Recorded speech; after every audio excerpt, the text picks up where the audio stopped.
to go ahead? You want to go ahead?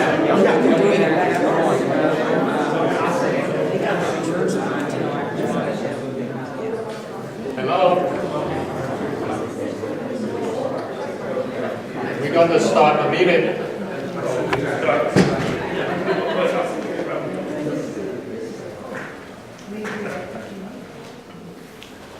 Good evening. My name is Ngọc Nguyen, and I'm the interim deputy officer for the water district for the watershed design construction division. The staff that I work with are responsible for design and construction of flood protection project for the Santa Clara Valley Water District. Thank you for coming tonight to the meeting hosted by the Water District. Before I begin, I just want to make an announcement that we do have interpreter speaking in Vietnamese and Spanish standing on the side here. And if any of you in the audience that need assistance with translation, please raise your hand or approach them, and they would be more than happy to provide assistance. Good idea. We're going to do it. Well, we just want to make an announcement. Sure. Yes.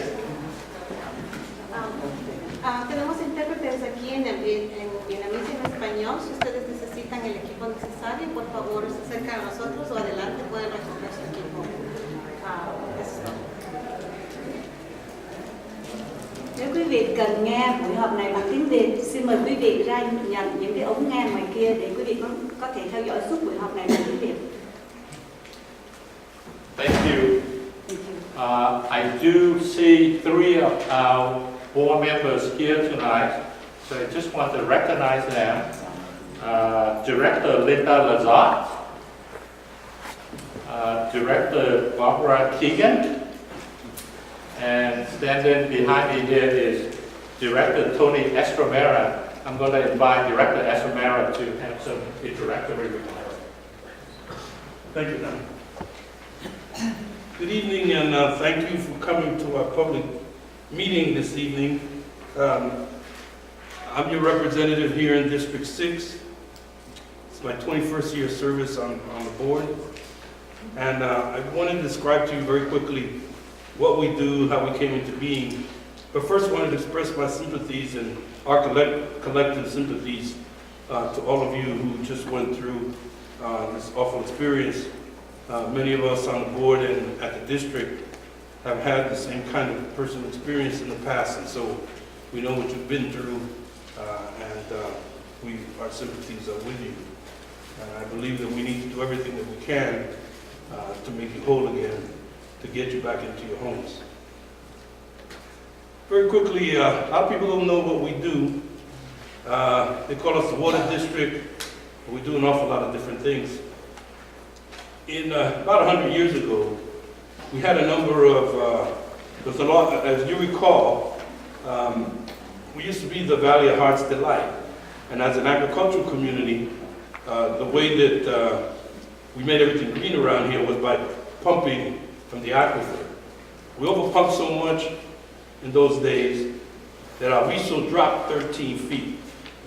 Because when you keep pulling the water out, you have subsidence and the land drops.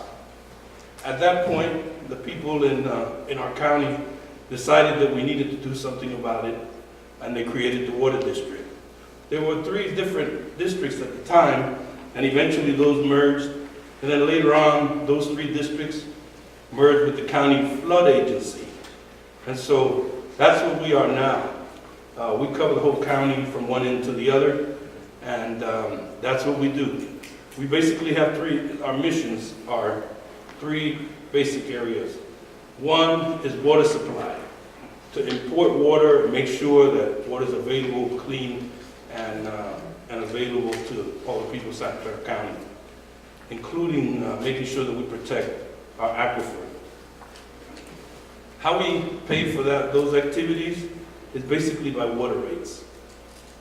Secondly, we, as I mentioned, are in charge of looking out for flooding and trying to prevent flooding and provide secure communities for all of you. And we have no funding that's set aside for that. Basically, a lot of that funding either comes from the federal government, from our local community, and or from the state, or through grants from any of those three. As you know, we have a special measure where the people of our county have decided to tax themselves in order to match some of the money that we need for flood control. That's the only way, that's the only funding that we have for flood control, and we'll have an opportunity to sort of discuss that and dialogue with you about it this evening. And lastly, we are environmental stewards in our county, and the same thing goes with environmental stewardship and the responsibilities that we have with respect to protecting our environment. The funding for that is the same, which is either the special measures that we have, special taxes locally, and or grants. I'd like to introduce some of the folks that are here with us this evening. We have a number of representatives that wanted to be here, but some of them have conflicts, but they did send representatives. Councilman Tam Nguyen was going to be here, but he has another meeting down the street. If he finishes in time, he will come. I'd also like to acknowledge Mr. Weston Starbird from the mayor's office, who's here this evening with us, and also Candace Lee, who's from the mayor's office.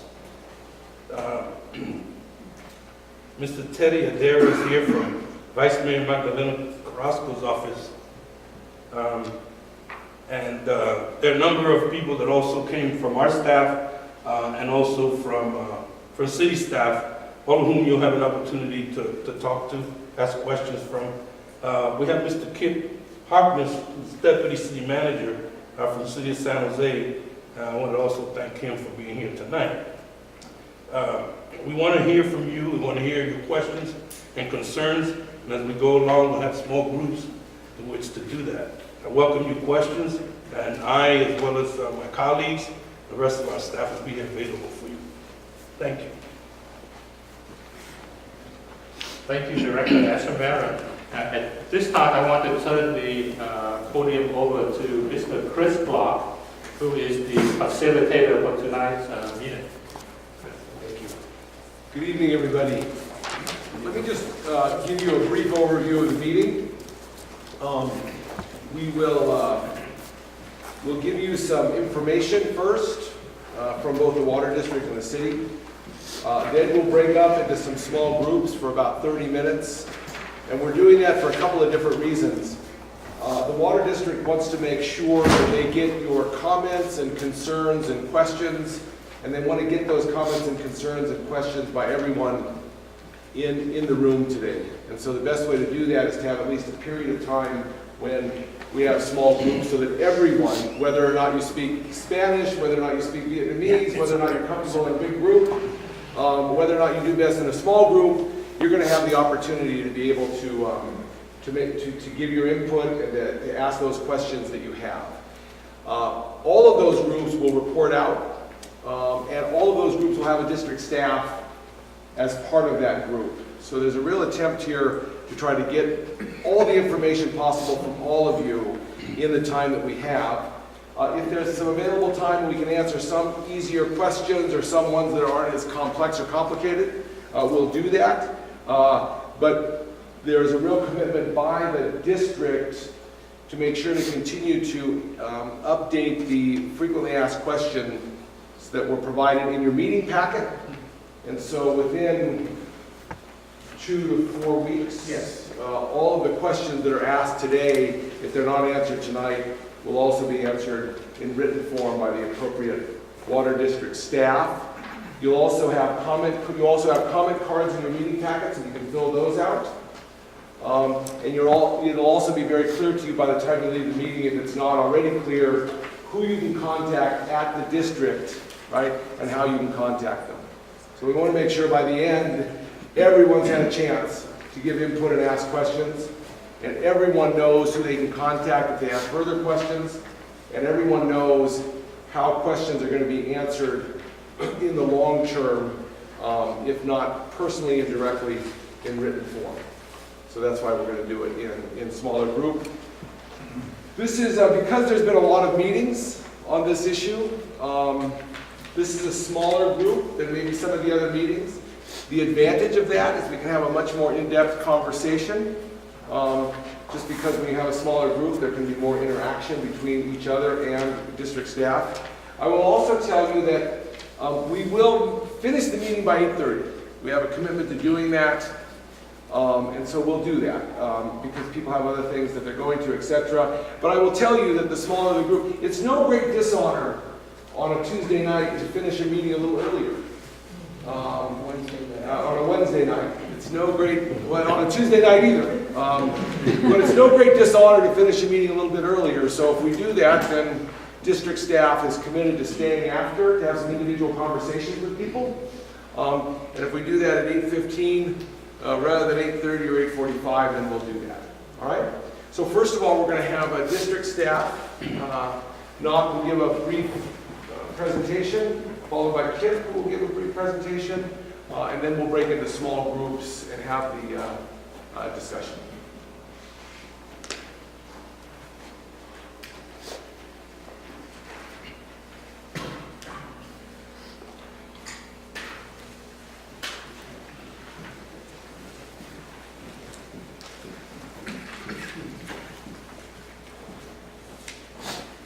Good evening. I'm Kip Harkness with the City of San Jose, and I've, since the evening of the flood, I've been in charge of the recovery efforts. And echoing Tony's comments, I want to say this is hard. Having been somebody who's been evacuated for a hurricane and lost a lot in that, I know this is hard, and none of us wanted this to happen. I won't take a lot of your time, but I did want to walk through the efforts that we as a city team are making in terms of recovery and what we've been focusing on since the event of the flood itself. So if you still need direct assistance, we have folks from the housing department here, our planning, building, and code enforcement, Catholic Charities, Sacred Heart, the Law Foundation for Tenants' Rights Law, and also the Small Business Administration. So if you need some assistance from them, those folks will be here till about 7. So many of them are either in the room or out here. If you need assistance and want to talk directly to one of those service providers, you can do so out in the hall while I'm talking, so you won't miss much. So in terms of the recovery itself, until this week we ran sheltering, and we had as many as over 200 people at the shelter at 7 Trees. And last committee meeting we were down to 41, and I'm pleased to say today that everybody who was in the shelter is either in fact in temporary or permanent housing with supportive services. Primarily through the generous donations of the community, we've been able to provide individual assistance to over 1,900 people, cash, goods, and case management to help them navigate the often complex bureaucracies that we bureaucrats create in these times. We've done cleanup and will continue to do cleanup. We've moved over 2,100 metric tons of debris. My favorite little factoid on that is an adult male elephant is about a metric ton. So think about 2,100 metric elephants worth of trash. Rock Springs neighborhood is one where we're going to continue to remove the debris because I know some people are just getting started on their rehab work, and we want to make sure the area stays clean and safe. We've been able to do work supporting reentry. We initially had over 4,000 structures that we did not feel were safe to reenter. We're now down to 39, actually, as of today, that we still have not cleared for reentry, and we're happy to work with all of those property owners to clear those remaining yellow tags as quickly as possible. Also, in terms of housing, we've been providing vouchers, loans, and grants. I also know that some people who weren't at the shelter are staying with relatives. If you're staying with relatives and your housing situation is such that you need to move out and you're at risk, there's still assistance available for you. So, but we continue to provide vouchers, loans, and grants. Volunteers, this is our community. This is our neighborhoods, and I'm really proud of the over 4,000 people that came out and did everything from parks clean out to mucking out houses to just being there and lending a caring hand. On the city side, probably the one that we need to worry about the least, we had about $25 million worth of damages to our property and things that we own. So we're working with our insurer, with the state, and with the federal government to make sure that we recover those costs and can not pass those back on to you. So the relief fund, as I said, we have had thousands of people donate. We've raised $6.4 million, including one $5 million check from a very generous Mr. Q. All of that money has gone directly to the survivors, victims of the flood. None of it is paid for city time, none of it is paid for administrative costs, and none of it is paid for anything other than direct assistance related to the flood. The first round, about $5.2 million, much of it went to direct cash, about $3,000 per household maximum. And then about $3 million of that went to housing assistance, car replacement, which is ongoing. We have a new car replacement program, which is just getting up and running, and ongoing case management. The second round, we learned we had not included some of the homeless. We not included some of the people who were subleasing or who were in secondary units that weren't necessarily legal. And we realized that we needed to include everybody who was affected, not just the people who were legally housed or who had homes to begin with. So about $1.2 million in the second round is designated primarily for those that were not captured in the initial distribution. Very quickly, I want to touch upon each of the categories. In terms of the homeless, we did early morning walking along the creek because the creek bed fills up before it spills over. We had to rescue 10 people directly from the flood area, and we provided temporary housing, first at the shelter at Seven Trees, but then after that at the Picardo Center, which is more appropriate to the needs of the homeless folks. And we've been able to provide some limited financial assistance to the homeless community. For renters, the initial assistance was through Red Cross financial aid, sheltering, as I mentioned, at Seven Trees. Local Assistance Center that was open for a number of weeks also provided relief funding checks where Sacred Heart was administering those, case management through Catholic Charities, and as I mentioned, the Law Foundation and other services providing support to tenants.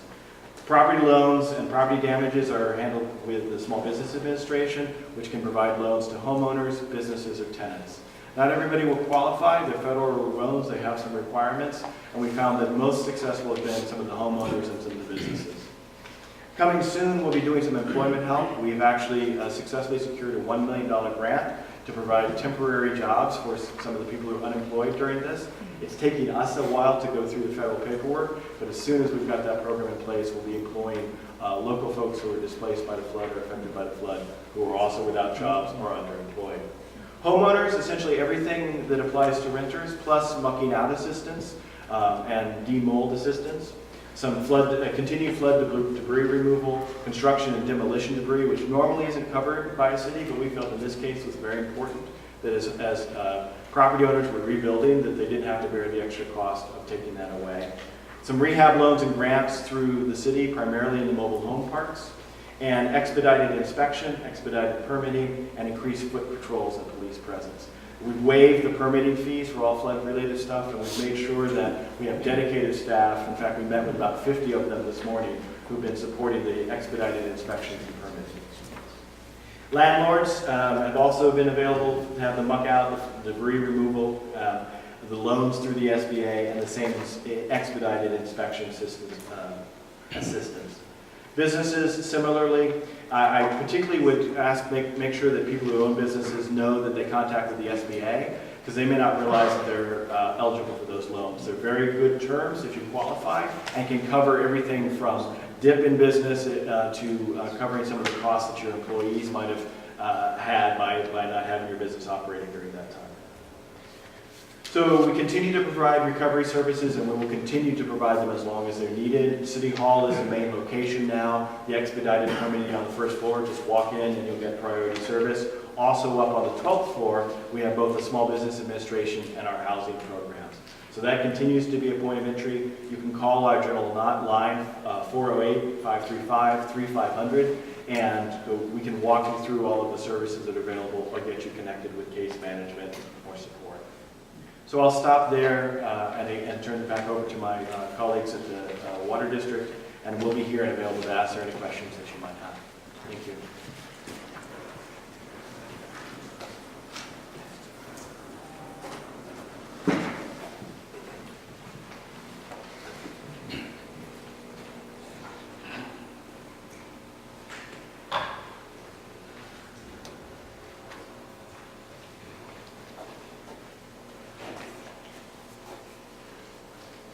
Before I start, I just want to remind you that in your packet, there is a handout with the frequently asked question and answer.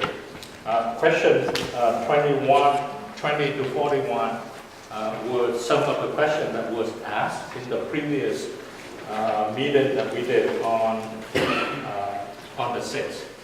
So you do have that in your handout.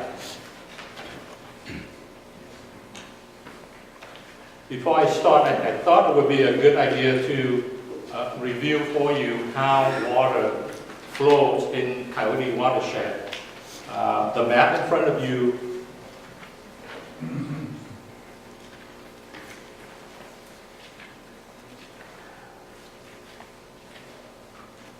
I don't know if you can see the laser pointer. Coyote watershed, water flows generally from south to north towards San Francisco Bay.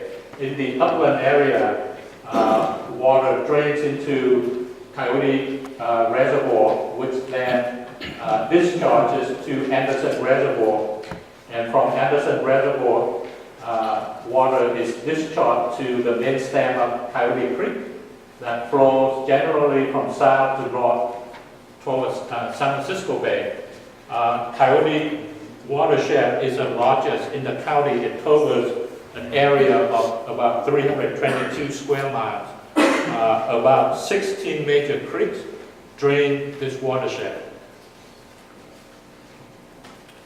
In the period of January and February 2017, there were a series of heavy storms that hit California and Bay Area County. In our area, we receive about 200% of the annual average, above the average normal rainfall for our area. You saw the news about the spill at Oroville Dam.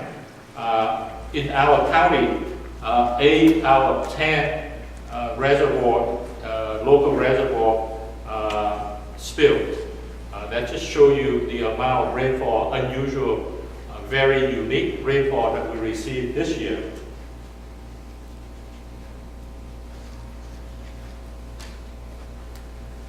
Anderson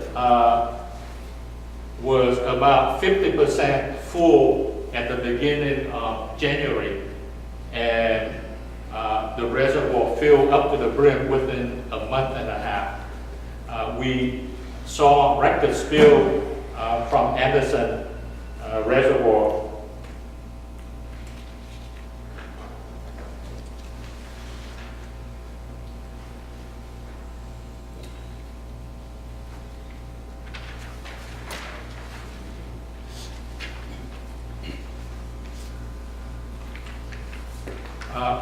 What you see in front of you here are 3 charts, and I will try to go over each chart in detail. The top chart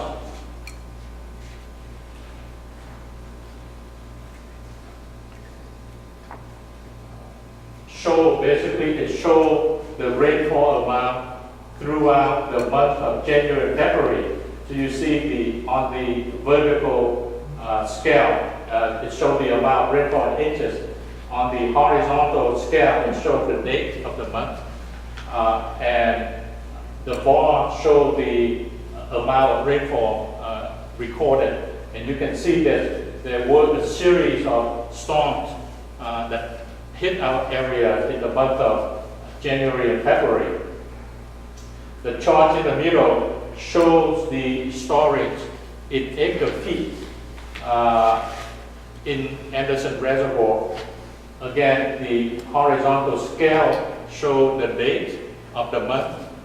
In the month of January and February, the black line on top, the solid line black on top, represent the elevation, the top elevation, and the maximum storage at Anderson Reservoir at about 91,300 acre feet. The dashed red line represent the limit set by the Department of Safety and Dam for Anderson Reservoir. That's a line of about 68% of the capacity of Anderson Reservoir, or about 61,800 acre feet there. And the limit there was set by the Department of Safety and Dam due to seismic concern of the dam. The blue line, as you see, increases as we move from early January toward the end of February, responding to the amount of rainfall that we received in the area. In anticipation of the heavy storm coming in, beginning in January of this year, the Water District started releasing water from Anderson Reservoir to its maximum capacity of about 425 cubic feet per second. That's the maximum capacity that we can release water from Anderson Reservoir. The bottom chart shows you the flow in Coyote Creek, just immediately downstream of Anderson Dam. We do have a gauging station there that we measure the flow in the creek, just downstream of Anderson Dam. The vertical scale show the flow measured in Coyote Creek in cubic feet per second. The blue line show the flow being released or discharged from Anderson Dam throughout the month of January and February. Beginning January 9th, in anticipation of the upcoming storm, the Water District started opening the valve at Anderson Dam to its maximum capacity of 425 cubic feet per second. And you can see that solid line represent the flow from Anderson Dam up until, and you can see the amount of flow from Anderson Dam to Coyote Creek, and it reached a peak flow of around 7,000 CFS around February 22nd period there. And then after that event, the storm subsided, and you can see the water discharge from spill from Anderson Dam also decreased.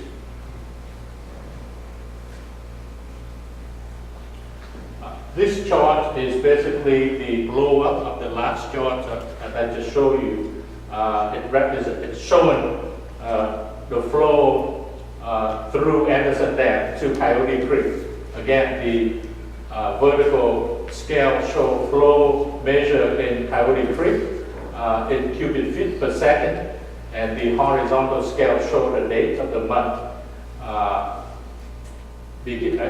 Just to recap, started January 9th, water from Anderson Reservoir was released by opening the valve to 100% capacity, about 425 cubic feet per second. On February 20th, the Anderson Reservoir started spilling because it was filled up to the brim. So it started spilling, and when the flow exceeds, when the uncontrolled spill exceeds about 2,000 cubic feet per second, by our normal operation procedure, we shut down the discharge because the water is already spilling over the top. And that's the note that you see there, that Anderson Reservoir began spilling on February 18th. And on the 20th, as the spillway flows exceed 2,000 CFS, we shut off the discharge valve. and the record flow over the spillway was recorded around 7,000 CFS.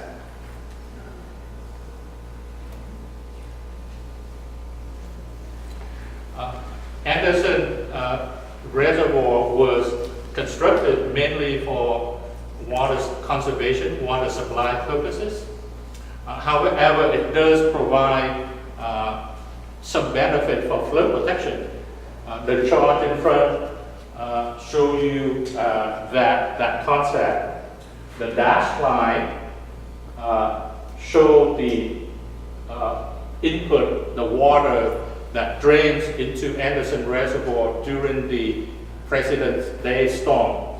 And it shows the maximum input estimated, the water that drains into Anderson Reservoir during that period. The maximum rate was estimated at around 10,000 CFS, cubic feet per second.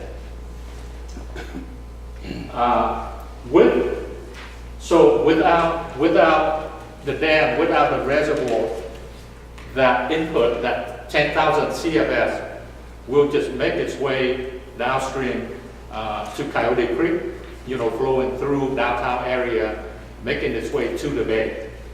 Now, with Anderson Reservoir and the dam, it's the solid line showing that with Anderson Reservoir and the dam, the water, the maximum discharge that we recorded during that event was around 7,000 CFS. The point is that even though it was constructed for water supply, water conservation purposes, it does provide some flood protection benefit by reducing the maximum flow rate that is discharged or that is input into Coyote Creek.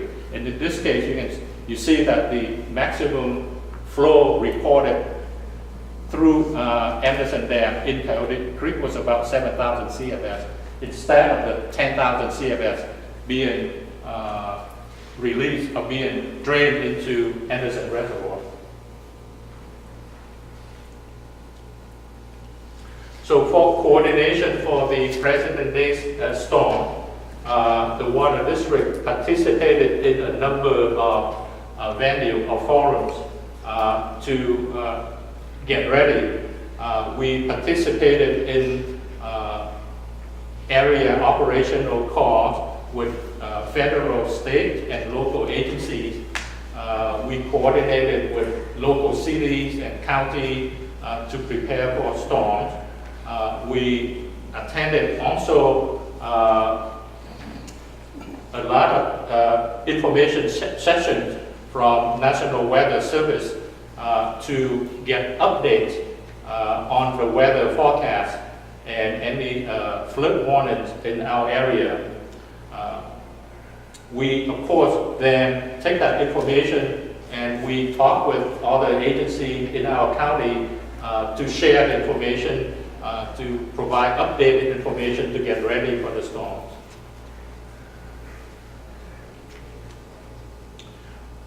The Water District role is, you heard Director Estromera mention earlier in his remarks, our primary roles are to making sure, as far as emergency response, making sure that our water supply facility and our flood protection infrastructures are ready.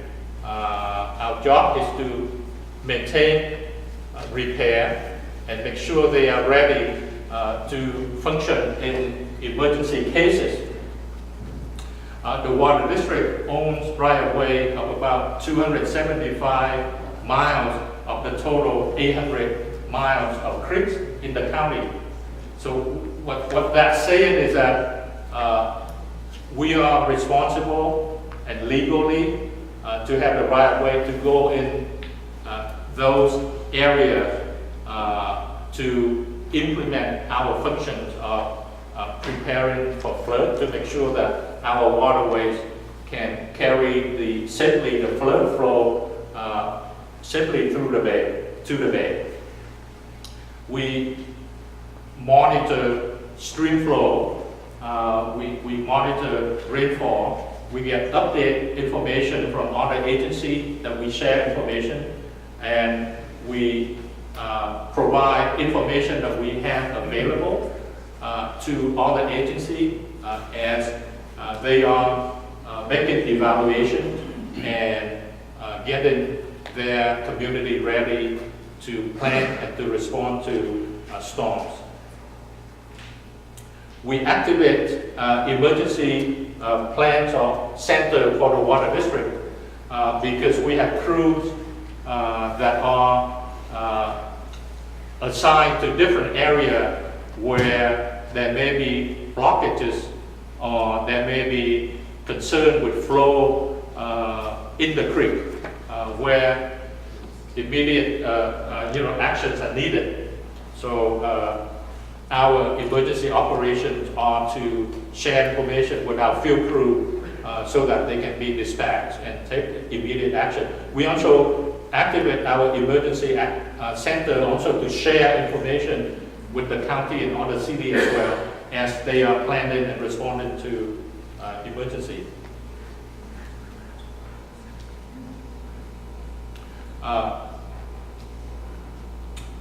I mentioned earlier some of the roles that we do. The water district is not responsible for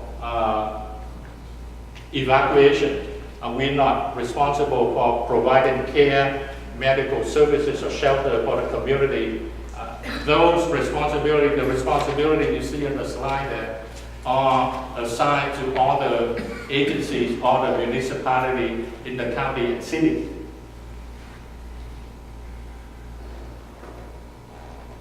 So just some quick review of the work that we do year-round as a water district. June to October is usually the very busiest month because work in a waterway, in a creek, we are only allowed to be in the creek with water flow only between the period of June 1st to October 15th by regulation. That's the only time we are allowed to have construction equipment and field crews and equipment in there to remove sediment, to clear vegetation, to maintain the flow, the ability of our creek to convey flow, to provide flood protection.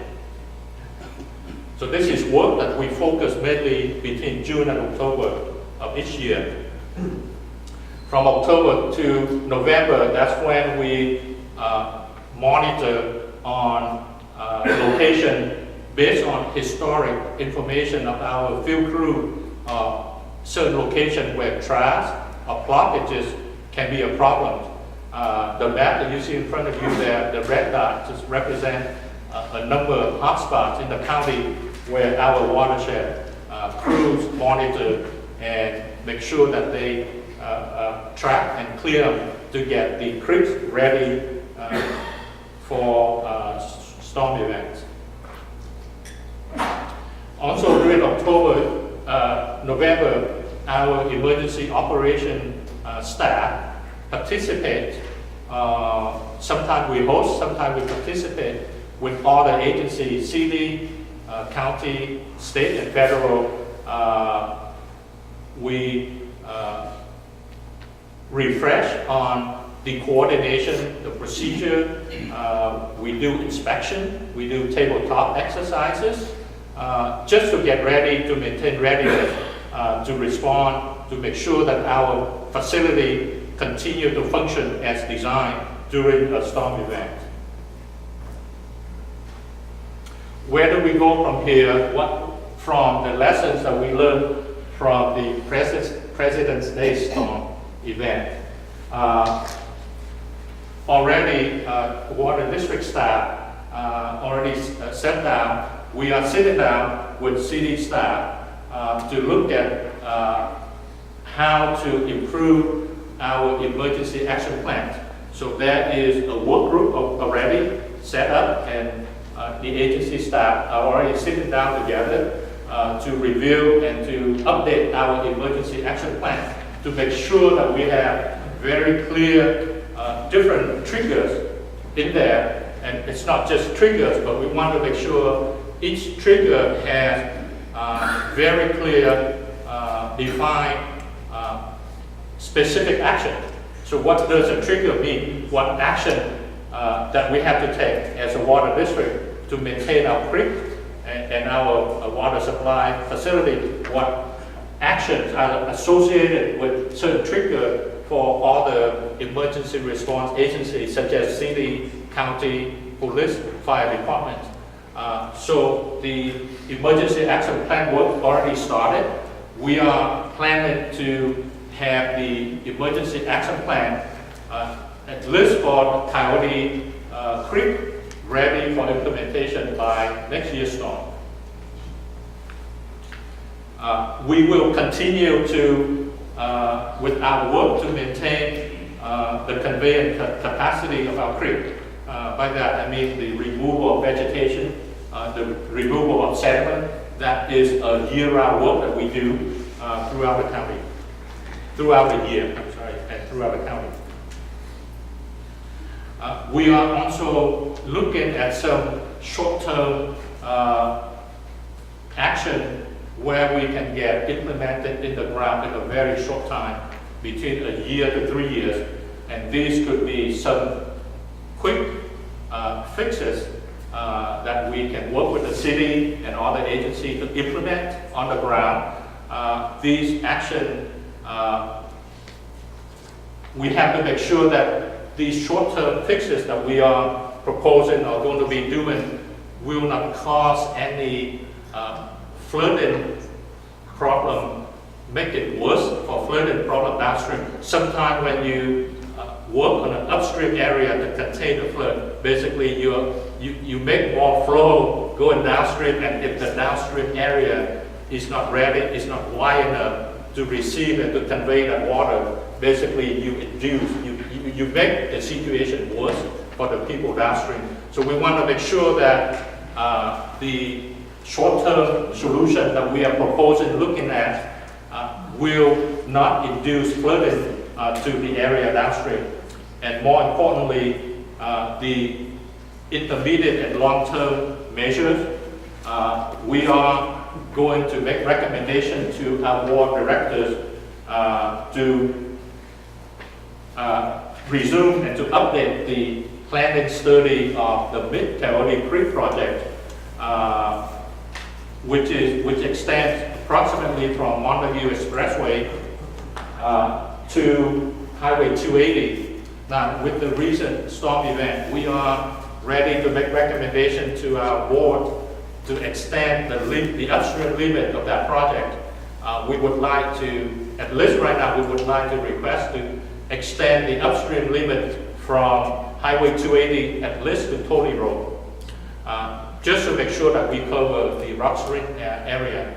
We also have also requested the U.S. Army Corps of Engineers to look at way to get federal funding so that they can also begin the feasibility study of the Mid-Coyote Flood Protection Project to determine the level of federal interest. It's very important because we just don't have the dollars to implement the flood protection for Coyote Creek. We do need other funding sources, and the federal government is a big funding source for us. And we'll be working with our board, with our elected officials to request for funding from federal government, state, bond, grant, any additional funding sources for us.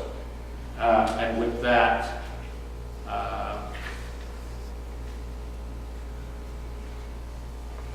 I'm going to turn it over to Chris. Great, thank you very much.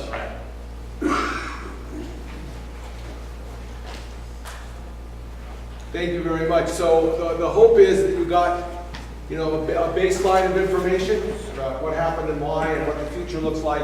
What we're going to do now is we're going to spend about a half an hour in small group so that everyone has a chance to both ask questions and to give comments, both about the flood generally and about what you've heard here. What I would suggest is it'll just take a minute, just rearrange the chairs a little bit so that you're actually facing each other.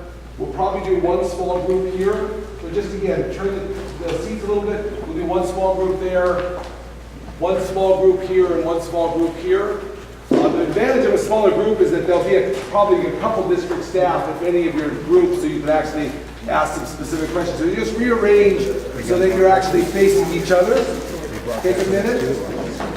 There'll also be a flip chart, so what I would suggest is you have a conversation for the first 10 or 15 minutes, and then what we'd like to ask you to do is answer the following 3 questions. Let me just say that as you're rearranging, listen up. If you can actually answer these 3 questions, it's very helpful, because as you saw with the questions that the Water District already answered from the last meeting, which was just a week ago, if everyone answers the same questions, then we get great responses back from the Water District. Because there's a lot of input from you all about what you actually want to learn.